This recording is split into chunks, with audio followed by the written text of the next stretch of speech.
Hello all, હું નિશા વ્યાસ અને આજે આપણે એક એવી સમસ્યા વિશે વાત કરવા જઈ રહ્યા છીએ કે જે બહારથી જોવાથી સામાન્ય નસો કે ચામડીની બીમારી હોય એવું લાગે, પરંતુ વાસ્તવમાં તે વેરિકોઝ વેન્સની નિશાની હોઈ શકે છે. આ સમસ્યાઓ શા માટે થાય છે, કોણ તેનાથી વધુ પીડાય છે અને આ શું ફક્ત જોવાની સમસ્યા છે કે સ્વાસ્થ્ય માટે જોખમી પણ છે? તો ચલો આપણે શરૂ કરીએ.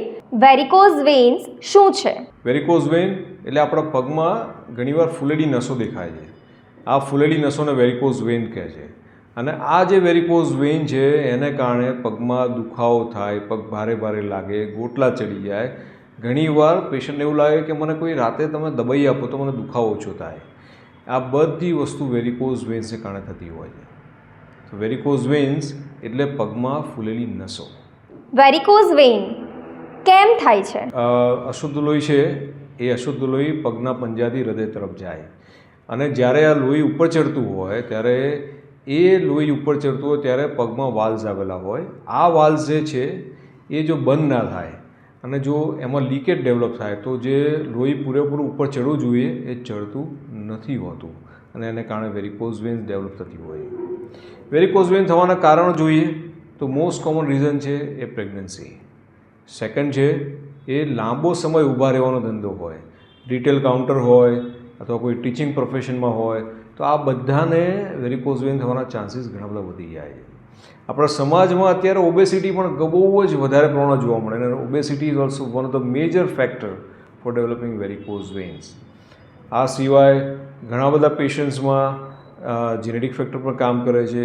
ઘણા બધા પેશન્ટ્સ છે જે એજ ફેક્ટર પર કામ કરે છે.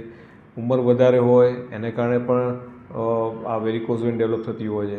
અને પોસ્ટ મોનોપોઝલ એજ ગ્રુપ જેને મેનોપોઝ આવી ગયા હોય એના પછી જે હોર્મોનલ ચેન્જીસ આવે છે એને કારણે વાલ જે છે એ થોડા લૂઝ થઈ ગયા છે અને એને કારણે પણ વેરિકોઝ વેન્સ થતી જોવા મળે છે. સો આ બધા કોમન રીઝન છે વેરિકોઝ વેન થવાના.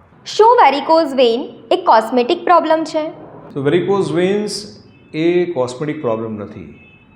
ખાલી પગમાં ફૂલેલી નસો દેખાય છે એને કારણે પગ ગંદા લાગે છે એ તો ઠીક છે, પણ એને એ સિવાય વેરિકોઝ વેન્સમાં ઘણા બધા સિમ્ટમ ડેવલપ થતા હોય છે. પગમાં દુખાવો થાય, સોજો આવે, પગમાં ઘણીવાર સ્કિન એક્ઝેમા એટલે ખરજવું ડેવલપ થાય, એ ઉપરાંત અલ્સર ડેવલપ થાય. સો આ બધા જ કારણો વેરિકોઝ વેનમાં બહુ જ કોમનલી જોવા મળતા હોય છે. ઘણીવાર ડીવીટી થતું હોય છે, બ્લડ ક્લોટિંગ થતું હોય છે. સો આ બધા જે ડિફરન્ટ કોમ્પ્લિકેશન્સ સિમ્ટમ્સ ડેવલપ થાય છે વેરિકોઝ વેનમાં. તો વેરિકોઝ વેન્સને કોસ્મેટિક પ્રોબ્લેમ ના કહેવાય. કોસ્મેટિક કોને કહેવાય કે ખાલી બહારથી ખરાબ દેખાતું હોય પણ બાકી અંદર એવું કશું વધારે પડતું ખરાબ હોય નહીં. વેરિકોઝ વેન્સ એ અંદર વાલને જે ડેમેજ થયા એને કારણે ડેવલપ થાય છે ને એને કારણે આ પેઇન, સ્વેલિંગ, અલ્સર આ બધી વસ્તુ ડેવલપ થતી હોય છે. સો એને ઇગ્નોર ના કરાય, એ કોસ્મેટિક પ્રોબ્લેમ નથી. વેરિકોઝ વેન કેવા લોકો માટે જોખમી છે? તો વેરિકોઝ વેન્સ જે છે એ ઘણા બધા કારણોમાં જોખમી સાબિત થાય છે. જેમ કે જે પેશન્ટ છે એ ઓબેસ છે, ઓબેસિટીને કારણે પેશન્ટના જે પેટમાં પ્રેશર વધી જાય, નળીઓમાં પ્રેશર વધે.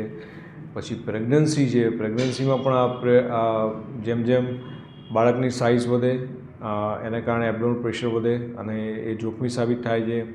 જેને ઊભા રહેવાનો ધંધો હોય, રિટેલ કાઉન્ટર હોય, કન્ટિન્યુઅસ ઊભા જ રહેવાનું હોય, સવારે દુકાને જાય અને સાંજે પાછા આવે ત્યાં સુધી એમને ઊભા જ રહેવું પડે.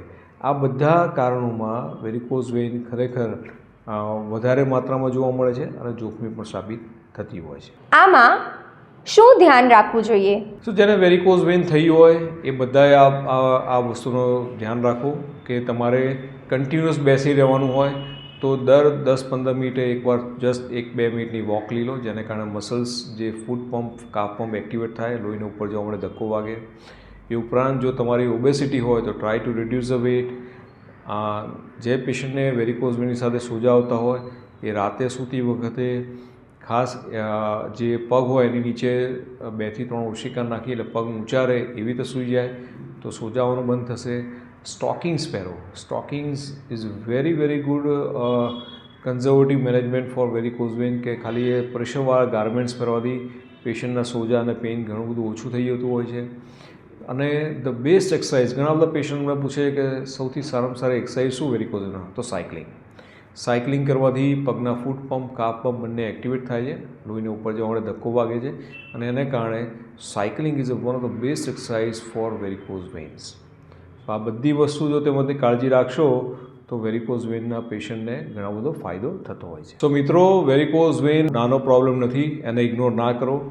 જો તમારા પગમાં ફૂલેલી નસો હોય, પગમાં આ વેરિકોઝ વેઇનને કારણે પગમાં દુખાવો થતો હોય, સોજો આવતો હોય, ચામડી કાળી પડે, ખરજવું થાય, અલ્સર ડેવલપ થાય, તો રાહ જોવાની જરૂર નથી. વેરિકોઝ વેઇન્સના સ્પેશિયાલિસ્ટ ડૉક્ટરને બતાવો અને આ વેરિકોઝ વેઇનની તાત્કાલિક સારવાર કરાવો. So thank you so much for joining us. Next એપિસોડમાં મળીશું વેરિકોઝ વેઇન અથવા બીજા કોઈ પણ ટૉપિક સાથે. Thank you so much.